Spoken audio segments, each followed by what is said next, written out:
Dum dum dum dum dum. There's a stain on my garment, dear Aisha, dear Aisha. There's a stain on my garment, dear Aisha, a stain. Tell me how did it get there, Muhammad, Muhammad? Tell me how did it get there, Muhammad? Tell me. Sexy slave girls, dear Aisha, dear Aisha, dear Aisha. Sexy slave girls, dear Aisha. I just lost control. There's Maria Al-Qibtiyya, Rayana bin Sayed, Ayman and others. You know I can't wait. But Bilal's calling Adhan, Muhammad, Muhammad. Now it's time for the salat, Muhammad, it's time. Then scrape it, dear Aisha, dear Aisha, dear Aisha. Then scrape it, dear Aisha, dear Aisha, scrape it. Sahih Muslim 572-3377, Surah 66, Al-Bukhari 232, Surah 424.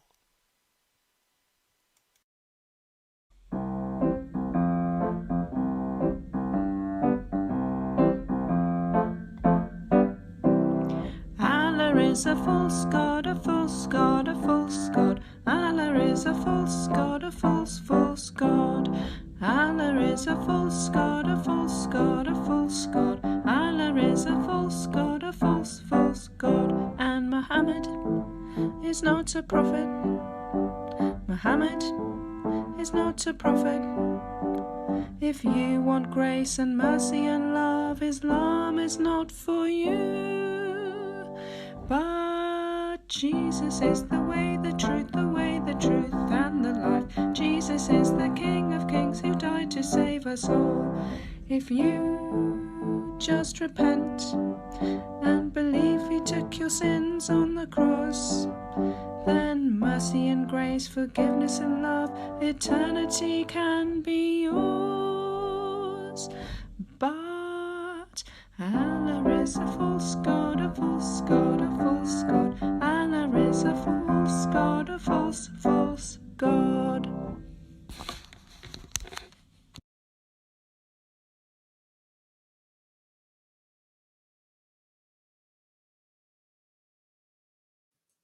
Hallelujah. Let Lord Jesus Christ shine forth. Good morning, good afternoon, good evening, wherever you are joining us. Welcome to another live stream with DCCI Ministries. So tonight we are going to talk about something a little bit different than what we usually talk, but it is still, I believe, closely linked with Islam. One of the topic which is pretty much silent, how much attention you want to bring still, it is very difficult to bring attention. In Britain, which is not a Muslim country, not run by Muslims, supposed to be identified as like Great Britain, largely Pakistani heritage, or you can say approximately 85% Muslim men sexually abused young girls in Britain and sold them, made money from them, raped them, put life of their family in danger. Sadly, Britain authorities, including police officers as well as the councils, stayed silent and they didn't want to talk about it. They tried to shut the conversation down and simply turn blind eye for those girls as those girls are being raped. I think it is very sad because, first of all, we don't even know the exact number of the girls, but around Britain, it has been talked, I think 2 years ago, we are talking approximately 200,000 British girls all together around the world. Not around the world, sorry, around the Britain. And tonight, I do have a privilege of having Peter McIlvenna. I hope. On. Yeah, Peter with us. He is the host of YouTube channel called Hearts of Oak. Please check it out. You will see lots of things linked with this topic as well in that channel. So he's willing to give us a little bit of his time and then help us to think through why it is happening, what is the problem, and how did we get there at the first place? Is there a way that we can solve this problem? Peace of Christ be with you, brother. How are you? I am wonderful, Hatun. It's an honor and a blessing to be with you. Thank you so much for the invite. Well, I hope by the end of the live stream you will say the same thing. I've known you long enough, and I still say the same thing. It's a privilege to join you, and the work that you do as a Christian speaking truth is wonderful. So it's an honor to be with you. Thank you, brother. So, Peter, probably my audience don't know who you are, because the kind of areas we work is a little bit different from one another. Yet, whatever area we work, we still intentionally and actively try to serve our crucified and risen Lord. Would you be kind enough and just introduce yourself to us a little bit, and then I will ask a couple of follow-up questions. Yes, well, my name is Peter McIlvenna. I married, 2 kids, live in London, and go to a big black majority Pentecostal church here in West London. Very lively, all good fun. And what I do for work, well, politics I've done a long time. I work in the House of Lords with Lord Pearson of Rannoch, who was Margaret Thatcher's last appointee in the House of Lords, and also was leader of UKIP. So I worked with him for 12 years. And ended up doing lots of other things. So the last 2.5 years, I have headed up a organization called Hearts of Oak, which has been it's ended up being a media organization, and we focus on so many issues. We have 2 guest interviews every Monday and Thursday.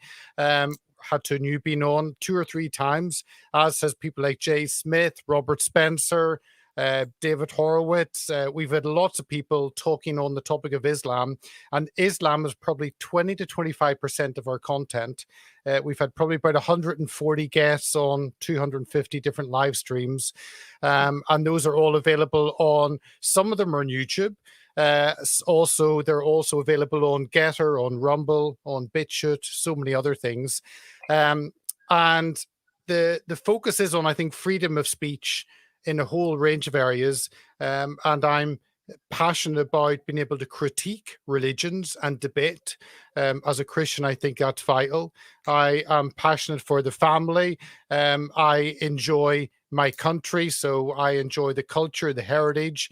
I talk to people about immigration issues. I think we should have controlled immigration. And there are a whole range of other things. And as a Christian, it all boils down to loving your neighbor. And how do you love your neighbor? By speaking truth to them and presenting what is right and wrong in a society where anything is up for grabs and truth no longer exists. So that's what we've done as Hearts of Oak. I do lots of other things on the side. I've been on lots of other, Steve Bannon's War Room, been on regularly, write regularly for Gateway Pundit, Help Getter in the UK, which is a social media platform here in the UK, and lots of things I'm involved in doing. Just as an example, the last week, a week ago, I was over in Poland with the OSCE, the Organization of Security and Cooperation in Europe, which is the largest intergovernmental body looking at security. So you've got the United Nations, the biggest intergovernmental department, probably the OSCE is number 2. And I went alone there as Hearts of Oak. Went with a number of others. Elizabeth Sabadich-Wolf. Do you know Elizabeth Sabadich-Wolf? No. She went through the court system in Europe because she talked about Muhammad and Yes. 6-year-olds. Yeah. So she's written a book, Truth is No Defense, which basically means even if you present truth in your argument, that's no defense if you offend someone, and often that's Islam. So I was with her, and I was able to speak for 3.5 minutes at the plenary session on women in Islam, looking at women's rights in regards to marriage. Many Muslim women are not regarded as married under British law, and then looked at the grooming gangs and the way our authorities have turned a blind eye. So that was 3.5 minutes, something that they don't want to accept, because I was, of course, a huge Islamophobe talking about all of that.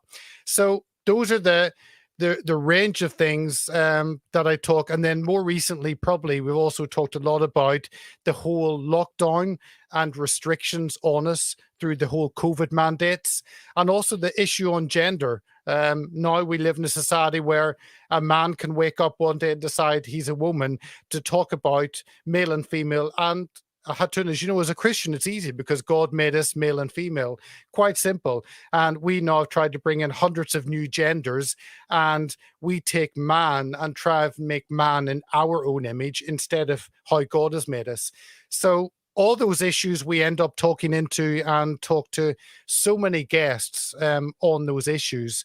And as I said, Islam, we wanted Islam to be our main focus, and then lockdown happened within 2 weeks of launching. So lockdown's probably 25%, Islam is 25%, and then we have a range of maybe a dozen other issues. So yeah, that's more or less what I'm up to. Well, it's good that you are touching things which is on like our daily life and bringing attention to them, because it is difficult to just focus on one thing and then ignore the rest. I try to do that, just focus on one thing and then ignore the rest. It is good I've got brothers around who are focusing on other things as well. Just a quick practical question.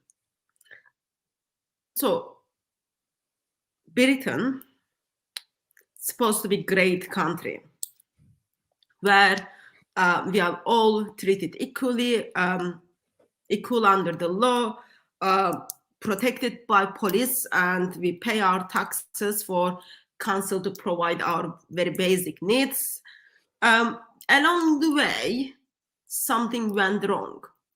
I think first time it was back in 2013. I come across something called grooming gangs.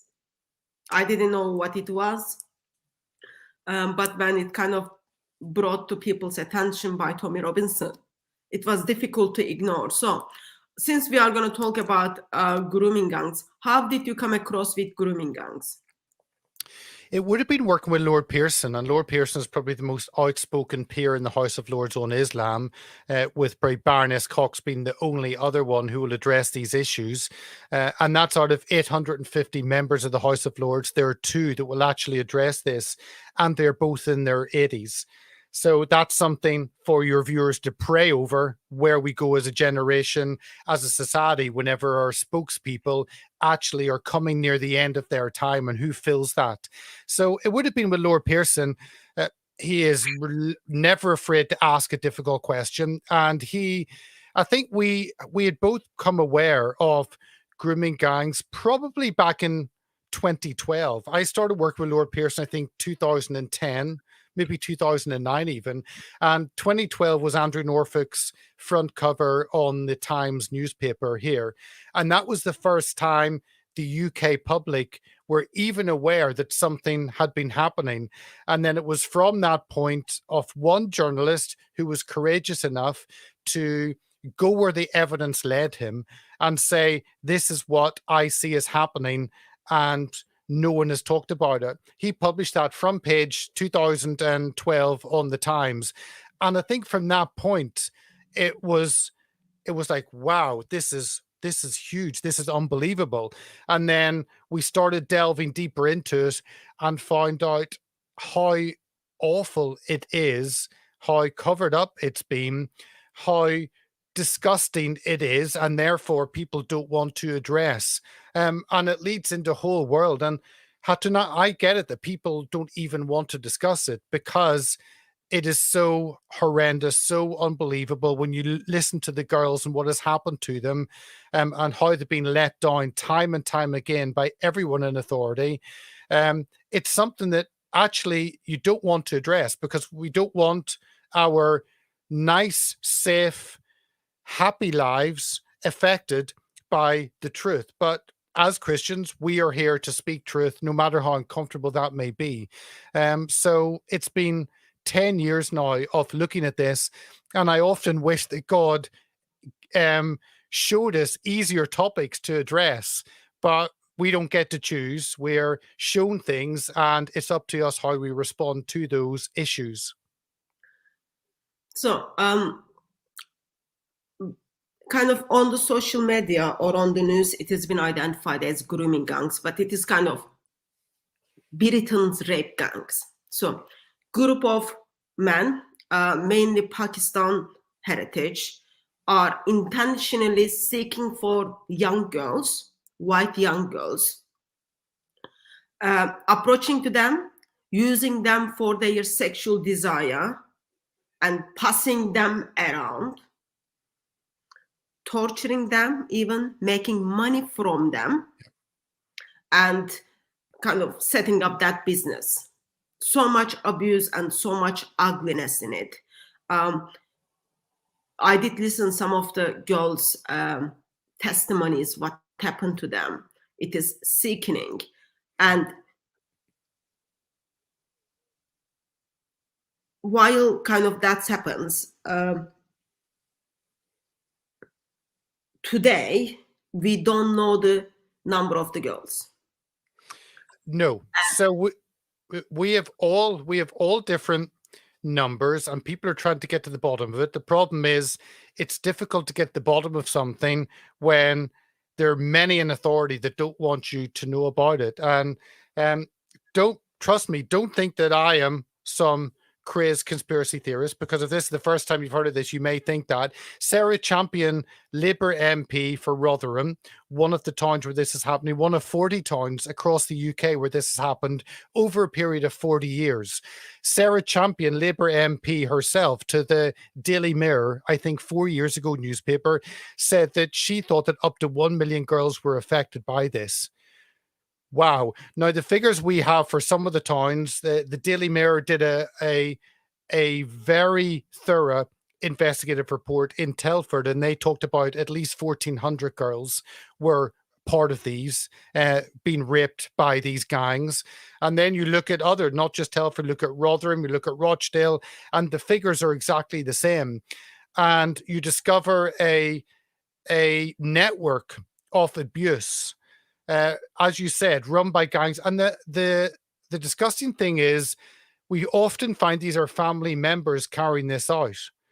When you look down the names of people who've been arrested, put away, you look at the addresses, you realize that in these communities, we have groups carrying it out who are father, son, brother, and brother. Now, It's that just family business. yeah, but that just blows your mind as I mean, you don't have to be a Christian. You just have to be a normal person that believes in some level of right and wrong, that has some rules, that has guidelines for life. And you know that is not how you conduct yourself in societies. It's what we're brought up to know and think. But this has been happening, and the issue that it's been under the radar and not exposed has been, as you said, it is predominantly Pakistani men, predominantly. So you've got Pakistani background, Muslim background. And I think Quilliam talked about 84, 85%. When you looked on the convictions of the 420 men who've been convicted already, you're looking at around 90% of the names that come out as someone with a name that you would then take as Pakistani Muslim background. So that's not definitive. That's not looking deeper. It's just looking at the name face value, and then you need to go deeper into that. Yeah, so I'll express so far what you said. I'll bring up a couple of my problems. I think since we don't live in Pakistan or in China, or even in Iran, because like the things happens in those countries, in our mind is, okay, no one is going to talk about it. Informations are going to get lost. We don't even know what's happening. But in Britain, I think it is great sadness. We don't even know the number of the girls. And we are saying it's approximately 1 million.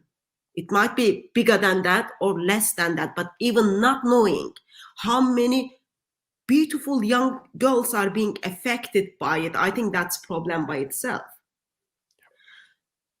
And not able to identify. So a couple of years ago, I took a list to Speaker's Corner where I had the name of the individuals who were convicted. you get to see Muhammad, Muhammad, Muhammad, Yeah. Muhammad, Muhammad. You get to hear court testimonies where girl is saying he came back from mosque, he prayed, like being intentional to shut down the conversations because of the ideology of those people. We don't want to talk about it because it is the people who follow the ideology of Islam are raping your girls in this country, and we don't want to talk about it. You mentioned Rotherham. I Yep. remember like there was a story. One of the girl, they put petrol on one of the girl, and then they said like, if you talk about it, we will set a fire and then we will kill you. And while that is happening, like there is a testimony of the girls whose tongue is being nailed on the table if they go and talk about it. And report came out when they were kind of trying to figure out what is the background of it, what is all those kind of things. They decided actually no one wanted to talk about it because they didn't want to come across as a racist. They didn't want to come across as standing against one ideology. I think just like by itself, it's so disgusting, especially country like Great Britain. Yeah. No, absolutely. When you begin to look at the names and you begin to look at the sentences, first of all, you say, yeah, we don't know. So Sarah Champion says up to 1 million. When Lord Pearson talks about this household, he says, okay, let's cut that down. Let's say it's a quarter of that. Let's stay well within kind of a safe number, so we can never be accused of exaggerating. We simply have to look at the facts. Often we don't have all the facts. So if MPs are saying 1 million, let's say it's 250,000, let's reduce it. That should still shock anyone that this has happened. But you're right, the amount of reports and investigations and papers and reviews that have been done on this, the millions and millions of pounds that have been spent simply putting information down, but not actually doing anything about it really, is sickening to the core. I know that the Conservative government have done many reviews into this. The Home Office did one, different departments have done them. Then we have separate councils doing them. Then we have other authorities doing them.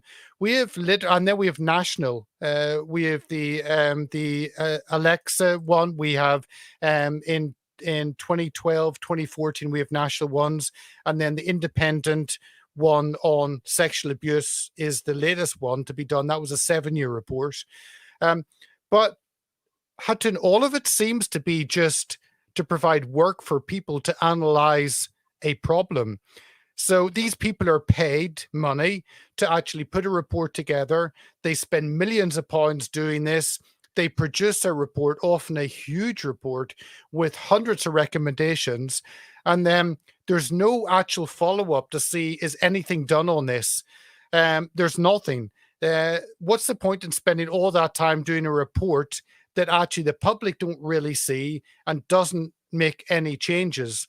And there'd be no definitive reports on the amount of girls affected. The numbers we get are, if you take a town, you look at the number in there, we've got convictions in 40 different towns, then you begin to put those numbers out and you begin to get an estimate of the possible numbers.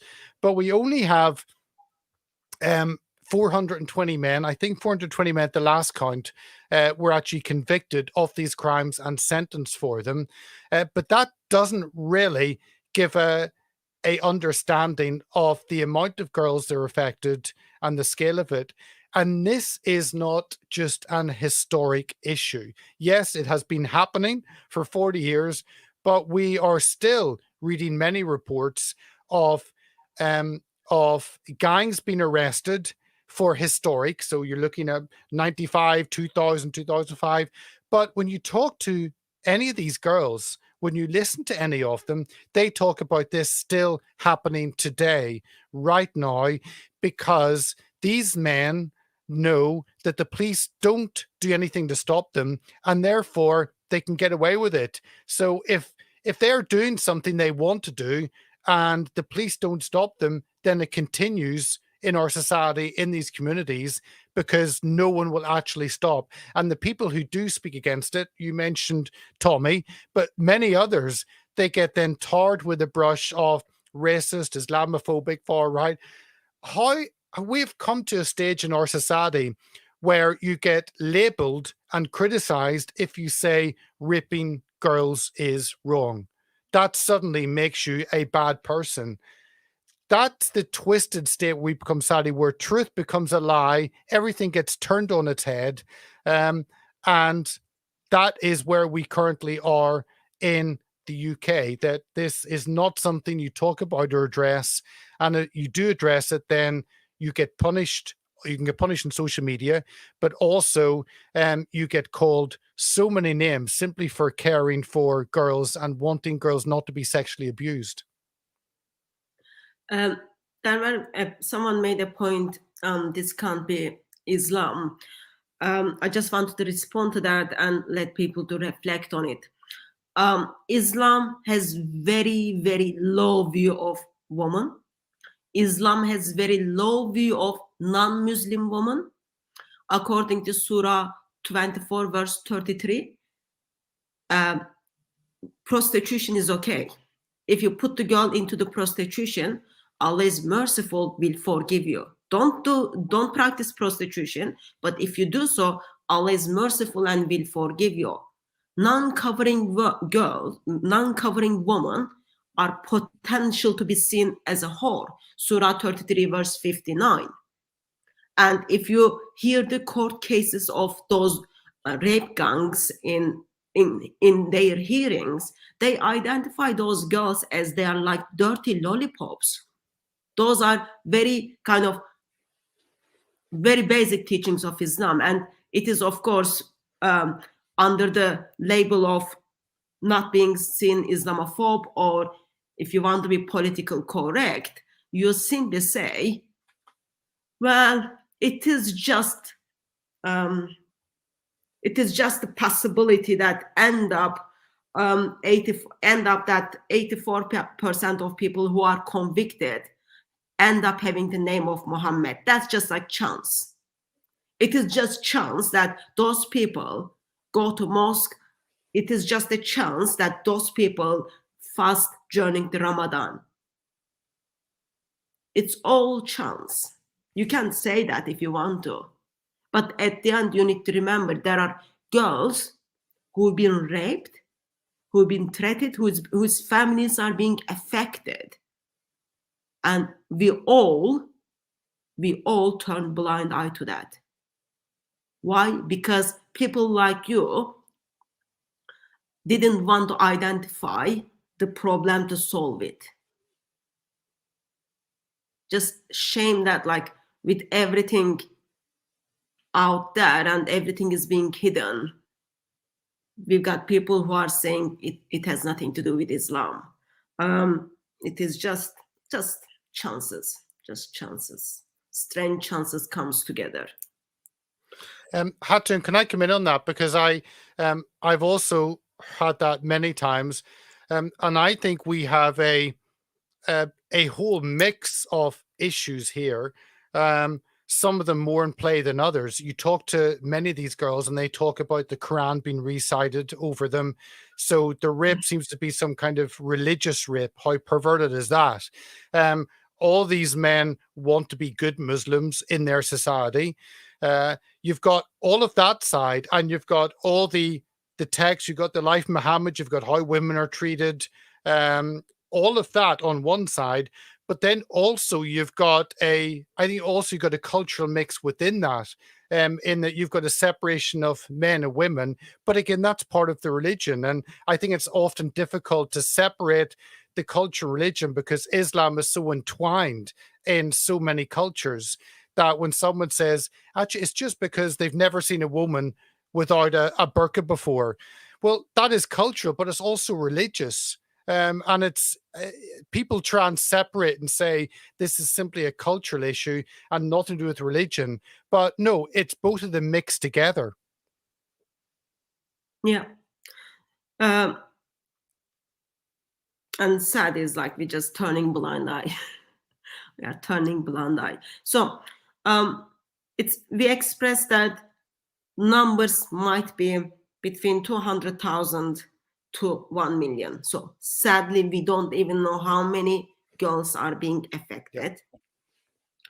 And then we talked about a little bit what happened to them. You expressed approximately 420 of men is being sentenced. So yes, it was Peter McCulloch actually kept a tally. He wrote a book called Easy Meat. He's the only individual to write a book on this, to catalog what was happening. He saw what was happening, and again, a lot of us we engage in stuff, we talk about the issues. Actually, for someone to sit down and to spend maybe a year of their life just to catalog what was happening, to put it together, to make it available in a book, was phenomenal. To do that, that wasn't for money. It certainly wasn't for fame, because he suffered greatly for it. It was simply because he saw an issue and wanted to get the truth out. So alongside that, on his website, he had a list of the convictions and done by date order. And you would have you might take a date, February 2020, and then on a certain date, it would be Huddersfield Court or Keighley Court or Oxford Court. And then it would list the men who were in that trial. And then it would, that's all it would do, just list the men. And those individuals then were convicted of that crime. I don't think there were any single people. It was all done as a group, often these family groups, as I've said. But you go down the names and you get an idea of what's happening. Now, no one else has actually done a catalog like that before. And you can find them easy. You type in grooming gangs, you type in child sexual exploitation gangs, however you want to, and you begin to look through those towns, those areas, and you get so many newspaper reports. You find out a newspaper has reported a gang of 6 men has now been convicted of these crimes, and it was done this date, and they went away to prison. So you've got those 420 odd, but that's only the beginning of the story. That just gives you an insight. There are other layers on top of this. One layer is, how long do they actually get sentenced and put away for? Well, I know one girl very well. It's actually this girl. This is her book. This is her book, Snatched, Elizabeth Harper, My True Story of Survivor. I've got to know Elizabeth well over the last 2 years. And along with many other girls who I've met, some of them I've sat in Baroness Cox's. She's part of an all-party parliamentary group on honor-based abuse is the name. And she regularly has these girls come and give evidence so MPs can come and hear these harrowing tales, because no one else talks about it. So yeah, those are obviously some of the pictures, the covers. There's horrific betrayal of 1,400 children from the Daily Mirror. Those are the mugshots you get in so many of these newspapers, so many of the stories.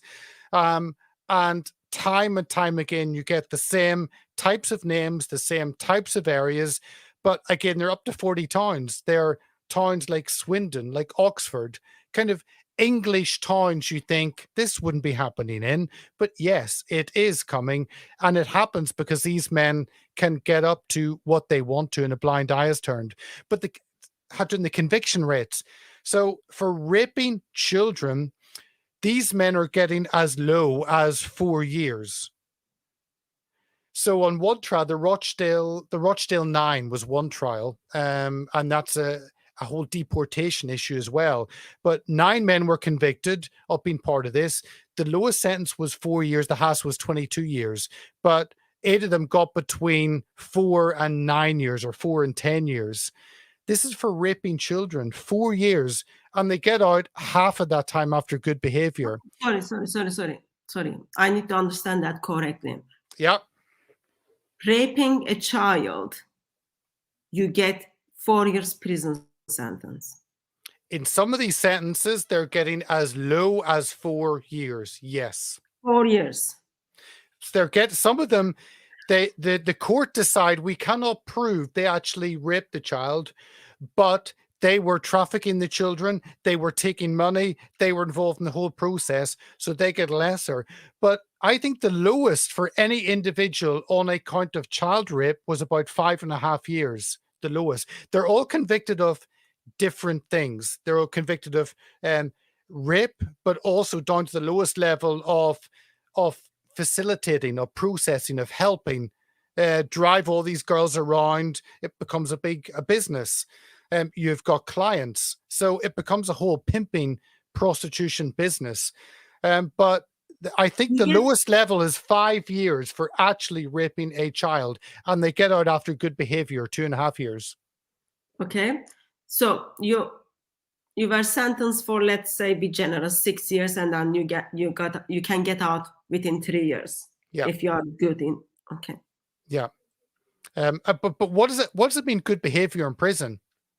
I mean, you're convicted of rape, you don't rape anyone in prison? Or what on earth would mean good behavior for someone like that? To me, we need a system, a process that doesn't let someone out in society until they are ruled that they are no longer a risk. You can't let someone back out. Prison has to be punishment, but also rehabilitation. And I think from everything I've seen that rehabilitation is not high up. It's simply a rap on the knuckles. Don't get caught, basically. They get released again. And the police are too busy. The police are too busy checking people's Twitter accounts.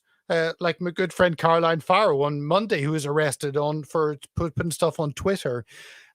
Child rape, and I think rape convictions are about 1.5% generally.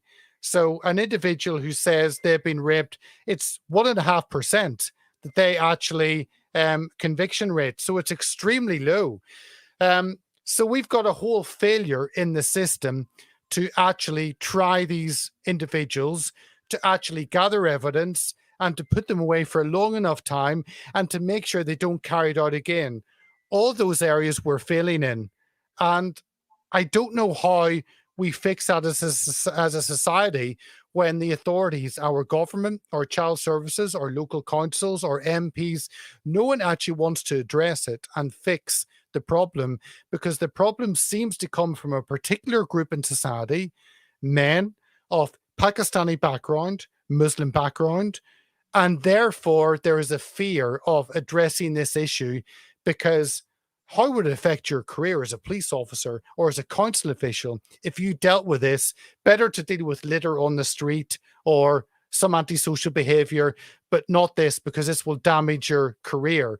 And again, with the court system, from what I have ascertained, there is also pressure on the court system not to go above and beyond and not to stir things up, because it will stir up community tensions and it will affect their career path. Therefore, just turn a blind eye to this and don't deal with it. I don't know. I just find it's like just worse than ugly. Just worse than ugly. It is. And again, I raised this at the OSCE conference. I said, one of the big failures we have in the UK is a failure to prosecute and punish those who have turned a blind eye. So in our local councils, I think Rotherham Council was disbanded. All 60 councillors were basically sacked and the council started again. Many of those councillors got re-voted in again, so they just got their old jobs back again. But none of those, basically a council, a police force, child services, they all say, we must do better. We failed, we will do better. And that's it. These are girls who've got raped, and you say, well, we'll do better next time. No, there is no next time. You have to... There shouldn't be next time. Like, it's not like we will do better next time. There shouldn't be next time at all. Exactly. But these girls have... Again, some of them have gone to police. So the BBC actually did a program, 3 girls on this, a 3-part program. So the BBC have turned this basically into entertainment. That shows what level we are as a society, but at least they publicized the issue in doing it. But from that program, they put out that some of these parents would suddenly realize what was happening. And some of these girls are from broken homes. Some of them were in care. Some of them were from traditional families together. There's a whole range, but often they were from maybe more disadvantaged backgrounds where, yeah. Sorry, I need to jump in. First of all, I don't think, especially the authorities who we pay them to serve us, can use the excuse of, oh, these people come from broken homes and those kids are under the care. I agree. So because if once you put that excuse, you are saying, oh, because they are from broken homes, they are under the care. Therefore, certain individuals can go and do them whatever they want to do. That is like already wrong mindset for people whom we are hiring to serve us. I agree. I agree completely. These are the excuses they use. And they also basically say, again, Hatun, as Christians, we say every life has value. We're all made in the image of God. Every one of us has the same value. It doesn't matter what age we are, what color we are, what background. Each of us have the same intrinsic value as human beings made in the image of God. But when you look, not everyone shares that view. And these authorities have often said they're not worth it.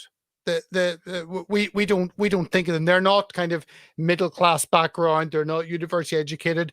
So again, that shows how despicable those in authority have become, that they look down and they don't treat people as human beings, but they treat them as lesser than themselves. We've seen that feeling time and time again in child services, in the local councils and in the police, that often parents would go to the police, would say, this is what is happening to my daughter. And the police would say, she's just a prostitute. She enjoys it. Leave her alone. How can a child agree to sex? That is impossible. If a child under 16 or 18, if they have sex with an adult, that is rape. It doesn't matter consent or not consent. A child cannot consent to that legally. And yet the police were deciding that those children were prostitutes and they were doing that of their own free will. They cannot in Britain. So our police officers are failing to understand what the law is. And they're supposed to be the ones who practice the law. Yeah. Yeah. If they don't understand at the first place. Exactly. So in mainly Muslim majority countries, it seems it is happening in UK as well. But if the woman is being raped, judge ask what you were wearing, okay, and then man says because of her dress code, she was asking for. It seems to me that now British police is the same thing. Child who is underage, oh, she choose to do so. Unacceptable. Like it should be unacceptable. In UK, I'm not talking like in Iran or in Pakistan or in Saudi or in like just wrong. But Hatun, we have begun to adopt those cultures. So today, on this topic, but different angle, today the top babies' names came out. So Noah is number one baby name in the UK. But then you look at the other names, you look at Muhammad with Muhammad is number 5. You look at Muhammad with Mohammed is number 35. You look at Muhammad Mohammad is number 83. If only Muhammad could have spelled his name right at the beginning, it would have saved all this, but I'll not go into that. But if you put all those, even those 3 versions of Muhammad together, Muhammad's the top name. Over 6,000 babies were born called Muhammad, and Noah's the next one at, I think, 5,000 or 4,800. But the headline of our media says Noah, number 1 baby's name. No, it's actually Muhammad. let's be honest about this. If Muhammad with an O, Muhammad with an U, Muhammad with an A, Muhammad with an E, it is Muhammad. It's all the same. So we have adopted, that shows, I think, where we are going as society, that we are adopting a culture that treats women very differently. And unless that is addressed, and I don't even know if we can address it, then actually we continue down this path of women being treated as second-class citizens, as slaves, as property of men. That's where we end up as a society. Just wanted to understand a little bit more on, you expressed that BBC made a program with the victims of rape gangs. And then you expressed that it was more entertaining show than there is a problem needs to be solved or addressed. What do you think intention of media as they are trying to turn blind eye and ignore and even making entertainment from the rape events? I think our media are not there to tell us truth. No, I know 100% they're not there to tell us truth. They're there to sell newspapers or to get viewers. That's what they're about. Our news has become, 24-hour news becomes entertainment. So the media are always looking for stories. The newspapers are always looking for stories. They come across a story, great. They write about it. It's not about right or wrong, good or bad. It's simply the better story, the more exclusive, the sexier, the more outrageous, then that sells newspapers better. And the better the story for them, the closer to the front page it goes. So that's what I mean. It's become entertainment. So the BBC with three girls, they obviously wrote a whole script.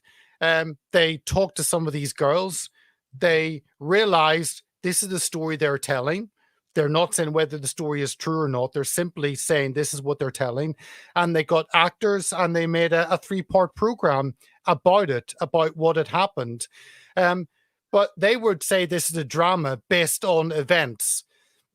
But it was never meant to be a documentary. It was a drama which was based on events. But the BBC weren't necessarily saying this was true or false. It was simply to get viewers. That if the BBC don't get any viewers, then they don't operate it. If Sky don't get any viewers, they don't operate. It's all about entertainment. And if you can get a bigger story, a more exciting story, a sicker story, then that may pull in more viewers. Look, we've seen programs on Jimmy Savile, for instance. We've seen programs on Maxwell. We've seen programs on Epstein. We've seen so many programs on dark areas of society, of humanity. And often we find those dark areas are intriguing, and actually it sells newspapers, it sells books, it makes films, it does TV, and that's what it's about. Now, there may have been some people involved in the program who were shocked when they came across it and wanted to tell the story. So I'm not labeling everyone with that brush, but I think I've come to see the media as nothing to do with truth and simply happy to tell a story if it will assist their organization. I think in 21st century, if anyone, doesn't matter what is their background or what doesn't matter what is their education, give the image a rape is just a drama, I really don't want to be close to them on the day of judgment. It is just disgraceful. So you talked about approximate 420 men is being convicted. A couple of years ago, I did live stream and went through book Easy Meat, and then we kind of talked through a little bit of that. If anyone wants to watch that, check that out. That was a couple of years ago. So as you expressed, 420 men, and approximately 84% of them has Muslim name.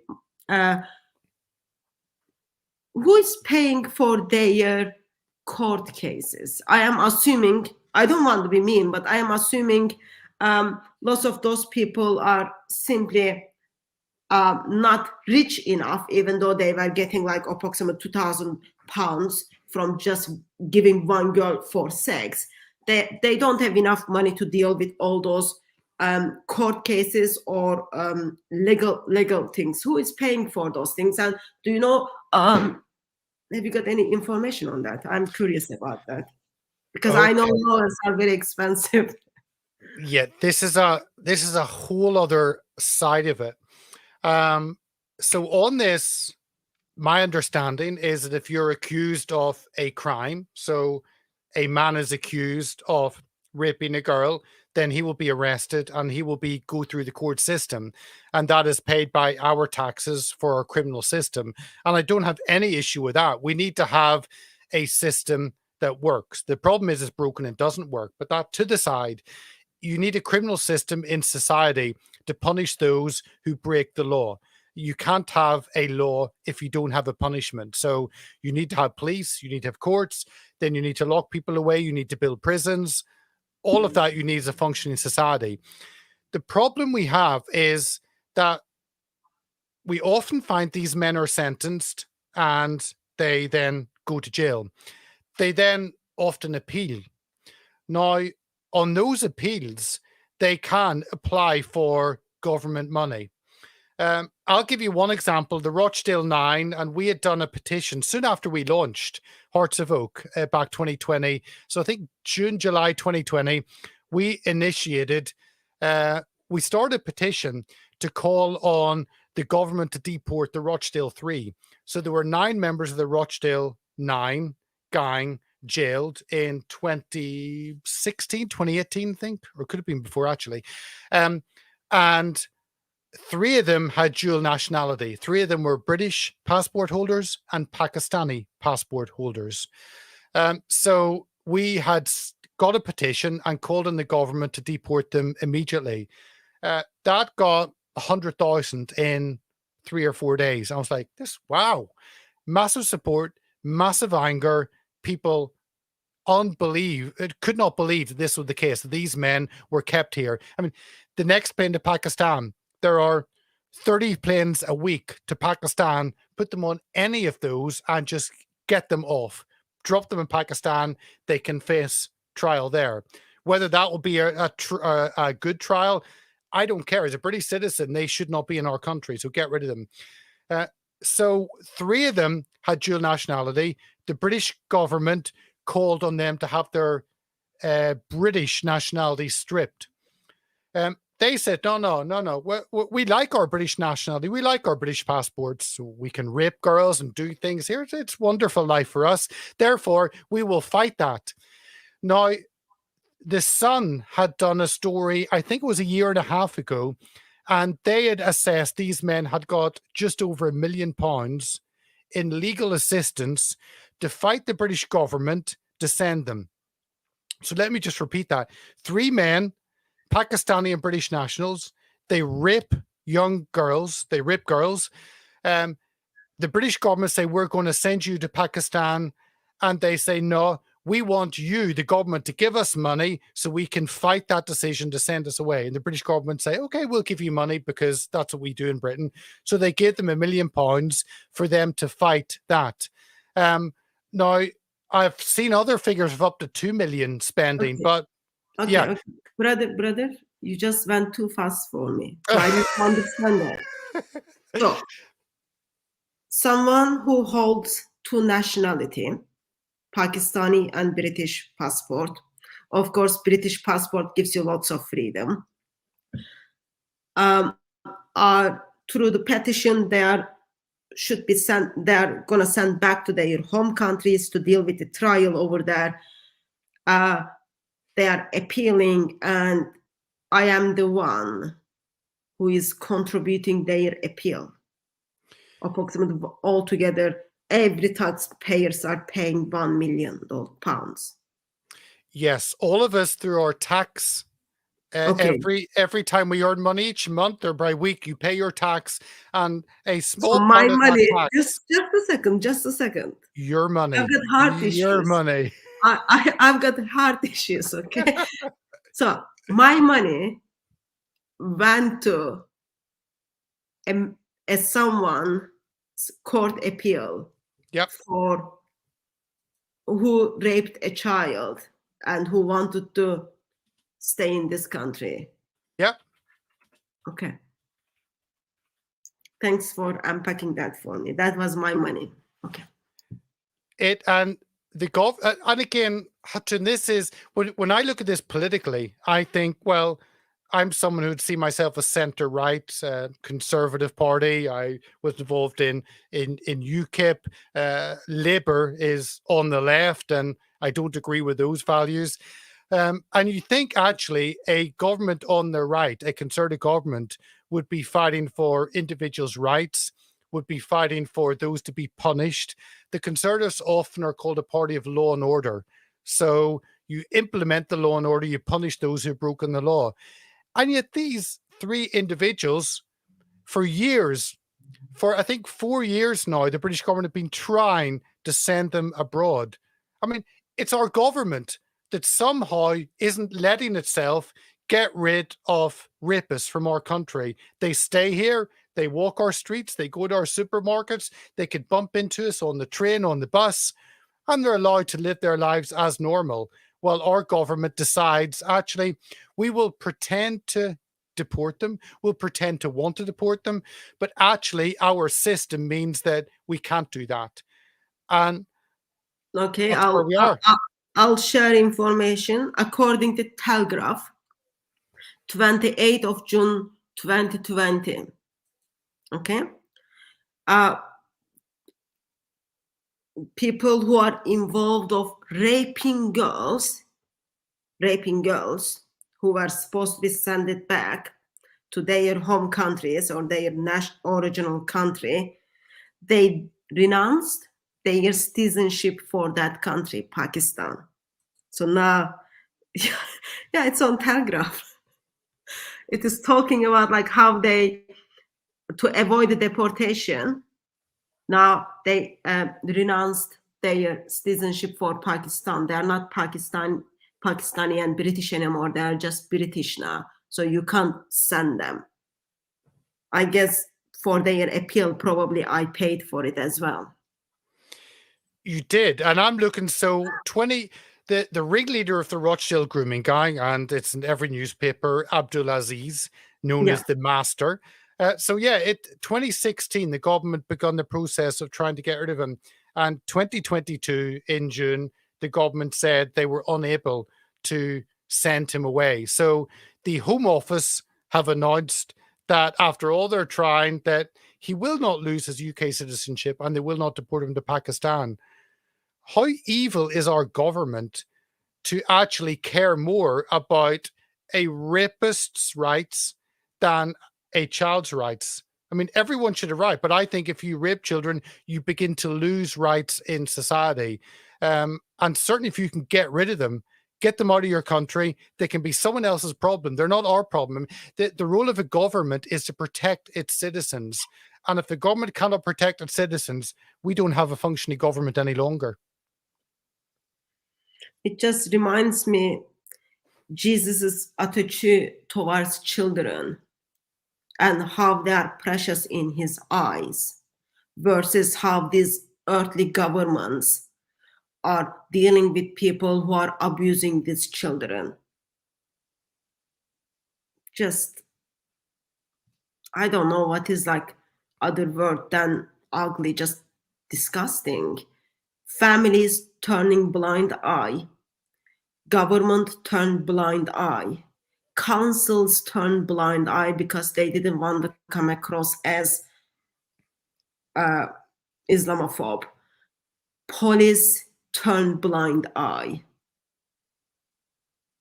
And I, as someone who lives in this country, contribute to those people who abuse those children to fight their right to stay in this country so that once they are out, they will have more freedom to go and do the same. Can I tell you something which is even worse on top of this? I'm sorry, but let me tell you one. I think it's important for your viewers to have a proper assessment of where we are. Whenever so you have a court, let's say with the Rochdale nine men convicted, sentenced away between 4 and 22 years, but 8 of them were between 4 and 9 or 4 and 10 years. Get out after good behavior half of that time. The girls who were raped, they don't get anything. So they have to go through a court process. They have to give evidence. They have to give statements. They have to be investigated by the police. They have to have the police asking whether they're a liar or not, whether they really wanted it, and whether they were part of it, and the police deciding that actually it's okay to have sex with children. So all those questions there, they've gone through a traumatic experience, and now they go through another traumatic experience on being investigated by the police, not trusted by the police. I mean, when I grew up, if a child said something, you would take them at their word and then you would look into it. But now we are a case where a child actually say this happened as a child and it's completely dismissed. Surely the most vulnerable in our society should be listened to and ascertained. But often our police are making a judgment, an assumption they're a liar. So we've got the process. They go through all of this legal work, which is an awful system for the victim. Or actually, these girls are not, they're survivors. They've actually survived this and actually are still standing, many of them. And that's the great thing about them. They've found that inner strength to actually still get on with their lives. But the men go away to jail, and then that's it. The girl then, it's finished. She walks away. She goes home. She sits on her sofa, her chair at home, and that's it. There is very little help. So there is nothing there for them. Like do they get any emotional support? I'm guessing like no financial support at all, but any emotional support after all that integration they went through police? Well, the government have said they get so many millions a year to help these girls. Okay, well, let's take that. I think I worked it out with Lord Pearson. We looked through some of the figures. We said, let's say 250,000 girls. We'll not take 1 million, take 250,000. We'll look at what the government claim they give, the money, and it worked out like £3 or £4 per girl. So it's irrelevant. So if the government say we give millions, yes, but there are 250,000 girls affected, and it's not just the girls; it's their families, it's the brothers and sisters, the parents. I mean, they must be utterly traumatized that this has happened to their child. And yet there is a couple of pounds each for anything. So obviously the system doesn't work. They don't get the help, and they actually don't get any compensation. There's no financial reward to those girls. Yeah, I meant like in the emotional support. Like someone simply like forcing himself to a child, so that like will stay in the mind of child like for a long time. Yeah. So does the government provide any emotional support, or what do we call those things? It would be counseling or emotional support. Yeah. The government claim that they have put money in, and Lord Pearson has asked this many times in the House of Lords, and the government come back and they say, well, you'll be delighted to know that we have spent 4 million over the last 2 years, and over the next 3 years we'll be spending another 6 million. But 250,000 girls. So if you're spending 10 million, then it's literally what? That's a couple of pounds, £10, whatever per girl. It's irrelevant. It doesn't affect those girls. It's a nice political statement. But when you go down to the actual people, it's nothing. It doesn't have any impact at all. So no, there is basically no help, no assistance to these girls. They walk home, they sit down, they sit at home by themselves, and they've been traumatized by the event, they've been traumatized by the court system, and they sit at home and there's no counseling, no one. Nope. Like still, it's not like only everyone turn blind eye, because so very basic thing is if you are silent about what's happening around you, If you are silent, what's happening around you? You are already contributing that, okay? So when those girls are being raped, people were silent. That's not enough. After rape finished, people are being kind of, issues are kind of start being on the conversation. Still, we are not doing anything for those girls, and we are taking part in their abuse by being silent. We are not giving them any support mechanism. Nope. Welcome to Great Britain. Exactly. And I mean, I could go through so many of the question. Lord Pearson has probably put down about 20, 25 questions to the government about this over the time. And it basically ends up that the government don't really want to do anything. In fact, he often has to put a question in to demand they answer the question. This is how, and legally, they must answer the question of a member of parliament within 21 days. But they're not doing this because they just ignore it. They don't want to talk about it. And it doesn't affect them getting voted in either. So from a purely selfish point of view, it doesn't affect their kind of re-election campaign if we really boil down to what matters. Now, there's some good MPs who talk about this a little bit. We had a grooming gang debate in the House of Commons where there was a petition to demand a debate on this, and about 20 MPs went there. I think it was 6 of them complained of the far right stirring this issue up. What? So you're blaming someone for telling you something bad is happening. Why not fix the bad thing instead of blaming the person for telling you? Yeah. Okay. I'm going to ask my last 3 questions. Okay, ready? Go for it. Overall, couple of 100,000 girls are being affected. Police turn blind eye, councils turn blind eye, we turn blind eye, government is turning blind eye. And people are able to get away with their actions without dealing with the consequences of their actions. You are British. This is not a personal question, okay? This is not like any insult or anything. How did we get here? We got here by our media. This is part of the answer, I think. Our media and our government becoming embarrassed at British values, which I think have been traditionally Christian values, and they have brought in multiculturalism. So instead of right and wrong, good or bad, you treat people with respect, you treat people as you want treated yourself. Ideas that kind of you grew up with in Britain. I grew up in Northern Ireland, in the Republic of Ireland, but it's all part really the same understanding and outlook for society. But we have decided that our culture is bad and any other culture that comes in is good. Now, it's impossible to say what we have in Britain is bad, but what you have in France is good, or Pakistan is good, or Saudi Arabia is good, or Australia is good. You have to look at each society, each culture by itself.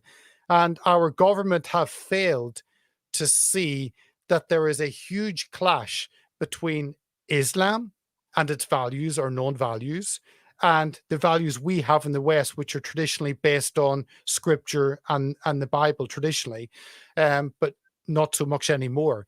And because if you don't see something coming that will change what you have, then you can't do anything about it.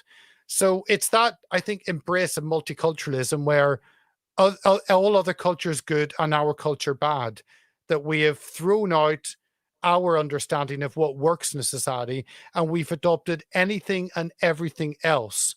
And when you do that, you just have chaos in your society. That's my kind of assessment, I think, of where we are. My other assessment is that as a society, we have abandoned God. That's also my feeling, that are people who call themselves Christian and have those values in their life, that has decreased in the West. Where if you look at Latin America, Africa, Asia, actually we see a massive growth of the church, where in the West we see a decline. And I think as you take Christianity out, you replace it with something else. And that vacuum is replaced by something else. And in parts of the West, we're seeing the rise of Islam as a strong, supposedly muscular, confident. That's how it's seen. And it puts itself into that vacuum and it asserts its values. Well, I am immigrant in this country, so that wasn't easy to hear. And you get to hear the disadvantage of that. Completely agree that we become godless, and when people run away from God, we get to see such ugliness gets bigger and bigger. At this stage, what are the best ways to tackle with this problem at this stage?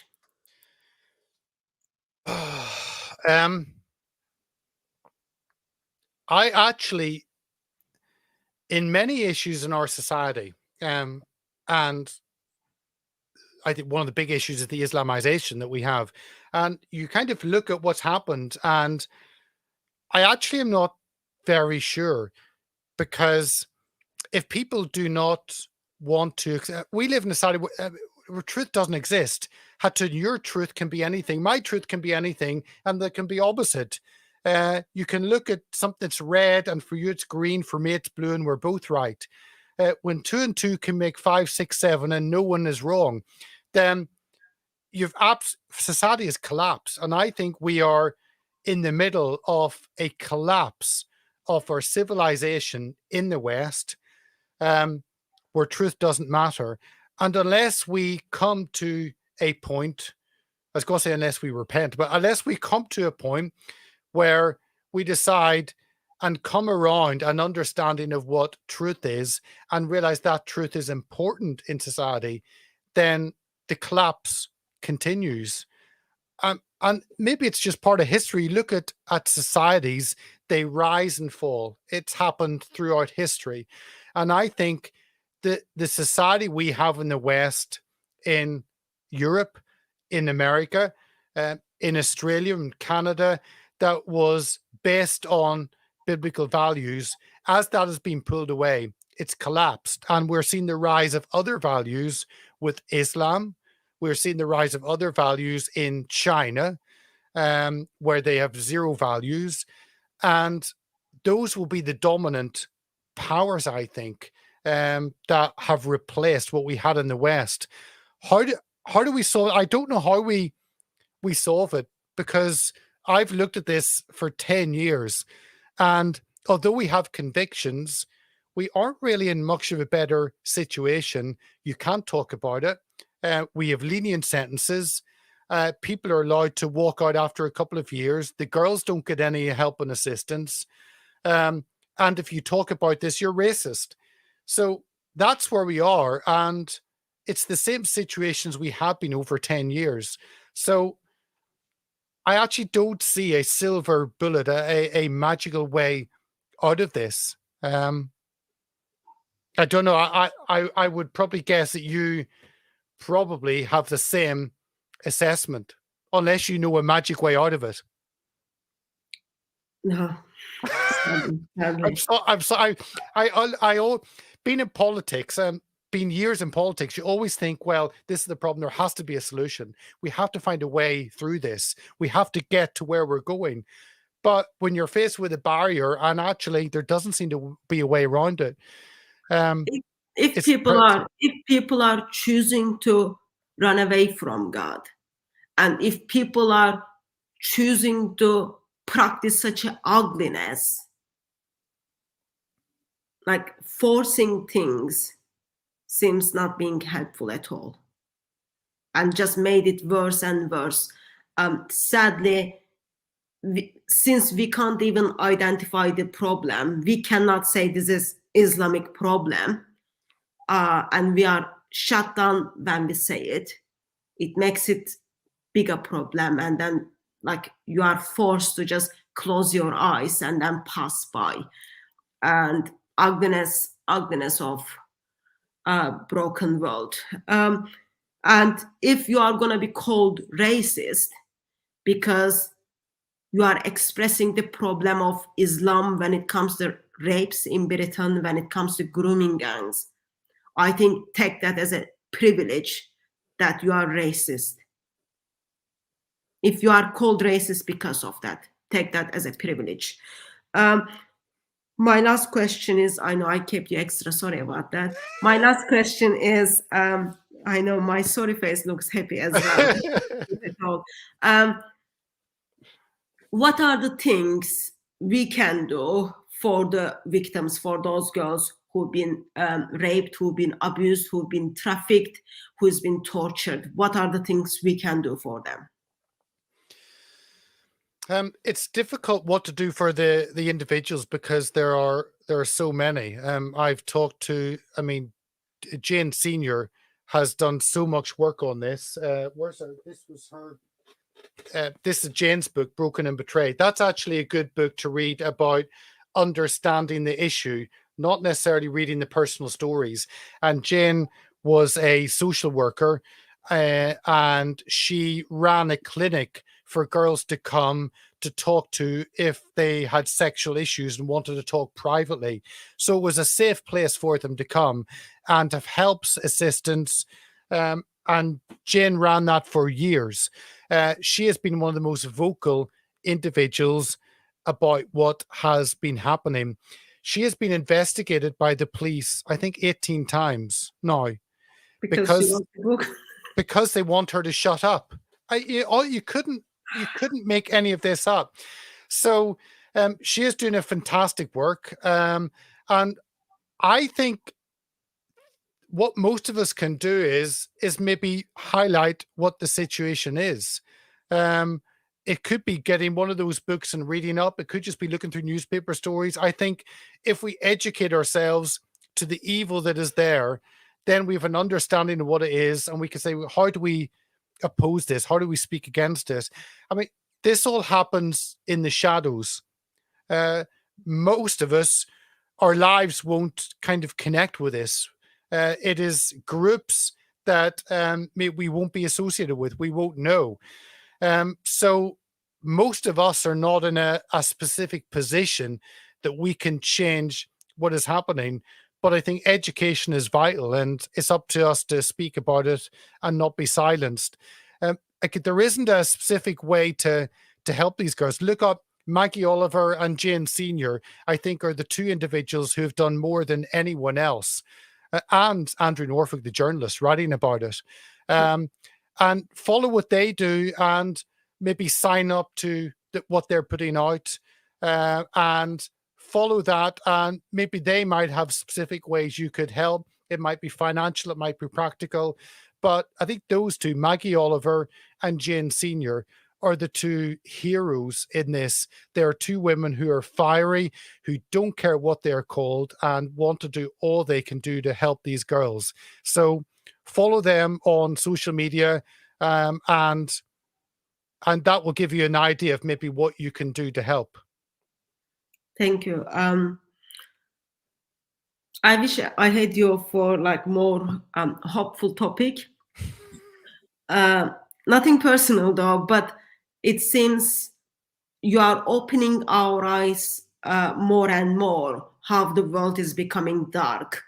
And as a Christian, hopefully that stir our hearts, because in Isaiah 8, it talks about like everything messed up, it's dark and dark and dark, and light steps into the darkness. So I am, as a Christian, convinced that solution to this darkness is Lord Jesus Christ.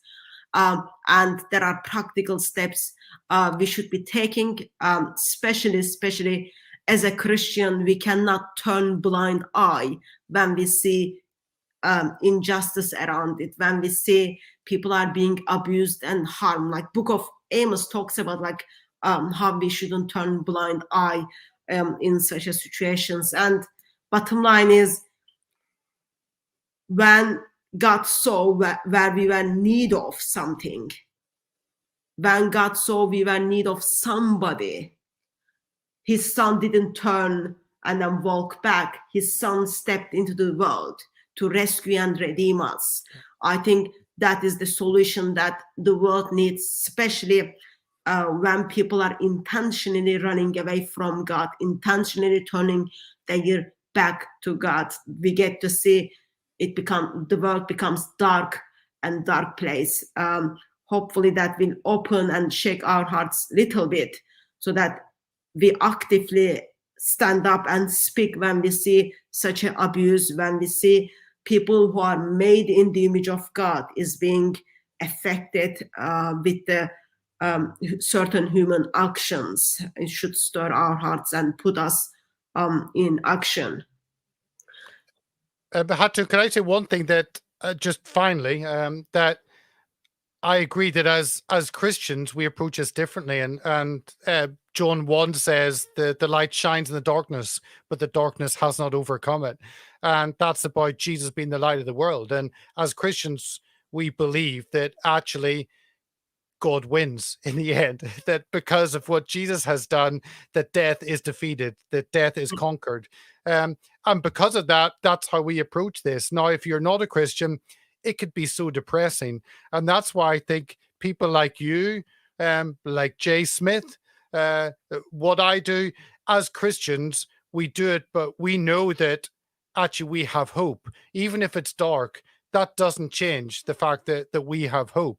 So our outlook is not one that actually, it may be bad, but we're not going to get depressed, because we know that we have the ability to bring light and hope into every situation. And it doesn't matter how bad the darkness is, the light always overcomes it. Yeah. And like Isaiah 8 is talking about finishes with darkness. And then Isaiah 9 is talking about how the sun is given to the world for light. Peter, thank you very much for joining me. Thank you very much sharing these informations and stirring our hearts. Really appreciate that. Really appreciate your time and your input. And thank you very much, everyone in the chat who joined us. By God's grace, we will see you on another live stream, or at Speaker's Corner, or at the bosom of the Father, whichever comes first. May Christ crucified silence you with his love until we see you again. Amen. Thank you.